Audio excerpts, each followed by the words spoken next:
apa yang bisa ditemukan dalam website. Baik itu China di pemerintah Tiongkok, asosiasi atau apa, kalau memang sangat tidak ketemu, sangat susah ditemukan segala macam, kami ini last resort untuk bisa mencarikan informasi itu. Kenapa? Karena itu akan lebih mudah untuk melakukan penyesuaian dan pemahaman lebih lanjut. Kemudian artinya untuk setelah dibaca, oh ini saya nggak paham, baru tanya ke kami gitu. Nah itu akan lebih mudah karena kita jadi tahu secara spesifik apa yang mau kita tanyakan, apa yang benar-benar kita perlukan. Kemudian yang kedua mengenai apa tadi? Halal. Halal.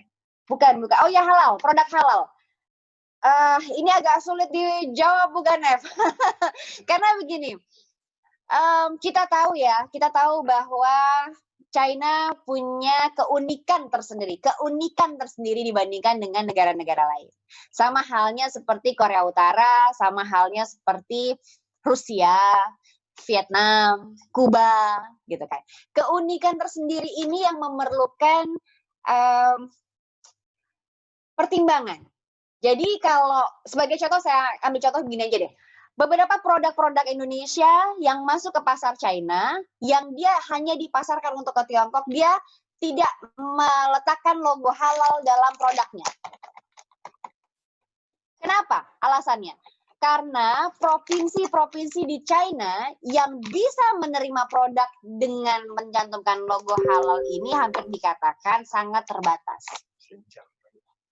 Sangat amat terbatas, karena komunitas muslimnya juga kan terbatas sekali di China. Jadi, di mana mereka letakkan logo halalnya? Pada saat atau mereka menyampaikan bahwa produk itu halal, pada saat mereka mencantumkan di katalog produk atau di promotion produknya. Jadi di lembar brosur, tapi tidak di dalam kemasannya. Jadi saran kami untuk masuk ke pasar China memang perlu di-maintain dengan baik. Misalkan dipisahkan mana yang memang mau dipasarkan di dalam negeri, mana yang mau dipasarkan khusus ke negara-negara yang memang populasi muslimnya lebih besar, dan mana yang memang untuk negara-negara yang punya keunikan tersendiri, seperti pasar Tiongkok. Itu sih saran kami, Ibu, karena dibandingkan masuk ke sini tapi tidak bisa diperluas lagi ke provinsi-provinsi lain, kan sangat sayang. Kami tahun depan akan garap satu provinsi besar, yaitu Provinsi Henan, di mana di provinsi itu jumlah masyarakatnya 100 juta penduduknya untuk satu provinsi. Nah, bayangkan kalau kita bisa goal ke sana, maka akan banyak sekali produk-produk Indonesia yang bisa masuk ke sana. Kemudian ada juga yang pernyataan-pernyataan bahwa kami sudah kirim email belum direspon, mohon maaf, kalau bisa minta tolong di-resign lagi. Kami akan coba jawab semaksimal mungkin karena memang keterbatasan juga SDM. saya harus jujur nih. Jumlah SDM kami terbatas. Jadinya konsentrasi kami terpecah-pecah, tapi kami akan coba akan kami jadikan ini sebagai masukan untuk bisa memberikan pelayanan yang jauh lebih baik lagi. Bu Ses, kalau ada pertanyaan yang belum terjawab, mohon diingatkan. Masih di mute, Ibu Ses? Tadi ada pertanyaan kalau misalnya ngirim sampel gitu. Siap, Ibu. Kita siap menampung sampel-sampel produk. Ada dua tempat. Yang pertama di Window of Indonesia di KBRI Beijing, kemudian juga ada di ITPC Shanghai. Nah, nanti kami akan sampaikan ke panitia mungkin ya untuk disirkulasi cara pengiriman sampelnya, karena memang ini unik. Pertama misalkan untuk kopi itu tidak semua logistik bisa kirimkan, dan ada batasannya, misalkan hanya 5 kilo, itu maksimum. 5 kilo itu sudah termasuk dengan packagingnya untuk ke China. Kemudian kami biasa menyarankan menggunakan DHL atau pos untuk pengiriman itu, dengan cara menempelkan tulisan sampel yang besar di atasnya dan memprint out alamat KJRI Shanghai dan juga atas perdagangan di Beijing, sehingga pada saat proses clearance di customnya akan lebih mudah. Nanti kami akan informasikan. Bisa juga di japri by email, nanti kami akan kirimkan kontak poin yang secara lebih spesifik. Demikian Ibu untuk di Tiongkok. Ya, terima kasih. Ini maaf, kebetulan ada pengumuman di kantor. Mungkin Pak Dwinanto silahkan atau Bu Dewi. Oke Bu, baik. Terima kasih Ibu Ses. Terkait pertanyaan pertama, produk halal. Produk halal Korea tidak membedakan dia produk halal atau tidak, karena tidak ada aturannya di sini. Tetapi yang pertanyaan saya adalah segmen pasar apa yang Bapak Ibu mau tuju? Sebagai contoh misalnya segmen pasar orang Korea itu tidak perlu halal, tidak perlu logo halal, it's okay, no problem. Tapi kalau segmen pasar produk orang masyarakat Muslim atau masyarakat Indonesia di sini, nah itu memang lebih baik ada logo halalnya, sertifikasi halalnya. Tetapi perlu diingat bahwa ketika mencantumkan logo di dalam produk, itu sama instansi pemerintah di sini, terutama MFDS, itu akan menanyakan sertifikasinya. Apapun itu yang tertempel di dalam logo, sampai misalnya itu logo, ya misalnya logo dari perusahaan apa, nah itu akan ditanyakan sama mereka. Nah, jangan sampai hal-hal seperti ini akan menjadi masalah ke depannya.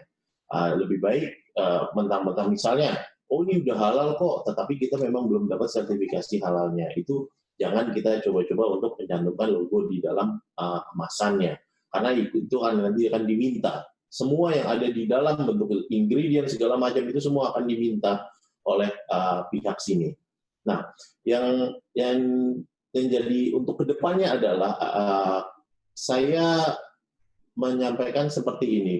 Pasar Korea untuk produk halal tidak besar, memang tidak besar. Tetapi untuk Korea ingin melakukan ekspor ke pasar Indonesia yang memang sudah besar untuk produk halal, ini yang lagi dikejar oleh mereka. Nah, oleh karena itu kami meminta di sini, mereka boleh masuk ke pasar Indonesia, tetapi yang saya minta tolong bahan baku halal atau apapun yang halal ngambilnya adalah dari Indonesia. Ini merupakan peluang untuk produk-produk Indonesia, walaupun masih sebagai bahan baku atau setengah jadi itu masuk ke Korea, walaupun nanti sudah jadinya akan dikirim lagi ke Indonesia. Setidaknya ada perimbangan di situ, tidak hanya mereka dapat sertifikasi di sini lalu mereka masuk ke pasar Indonesia. Selain itu juga produk perangkat-perangkat halal di Indonesia seperti bacernya, auditor halal ya segala macam itu lagi kita minta memasukkan dari Indonesia untuk dipekerjakan misalnya di Korea. Nah ini lagi kita kejar untuk halal sendiri. Kemudian terkait dengan bagaimana mendapatkan bayar, kami di sini perwakilan ya. Silakan kontak kami. Kami akan coba bantu semaksimal mungkin. Tetapi kami mohon maaf tidak bisa cepat karena memang kami akan mencari benar-benar buyer yang valid, buyer yang memang benar-benar mau mencari produk Bapak Ibu sekalian. Karena apa? Jangan sampai nanti ke depannya ada dispute. Ketika ada dispute nanti akan jadi tidak langgeng, tidak enak. Itu yang akan jadi masalah. Kemudian bisa mencari juga dari tempat-tempat lain seperti Bu Marina bilang dari website, dari mana, itu silakan. Tetapi ketika sudah ketemu, ketika sudah pasti mau melakukan kerjasama, bisa menyampaikan ke kami dulu, tolong dicek dulu apakah buyer ini valid atau tidak. Nah, itu yang mungkin perlu diperhatikan. Untuk sampel kami selalu terbuka, silakan mengirimkan sampel ke kami, ke atas perdagangan atau ke ITBC Busan, itu kami welcome. Dan sebenarnya seperti Bu Marina juga sampaikan bahwa diinfokan dulu ke kami apa yang mau dikirim, karena nanti akan ada aturan-aturan yang perlu dilengkapi walaupun itu adalah sampel. Bu Dewi, apa mau menambahkan atau? Oke, silakan. Cukup. Baik, terima kasih Pak Atdak.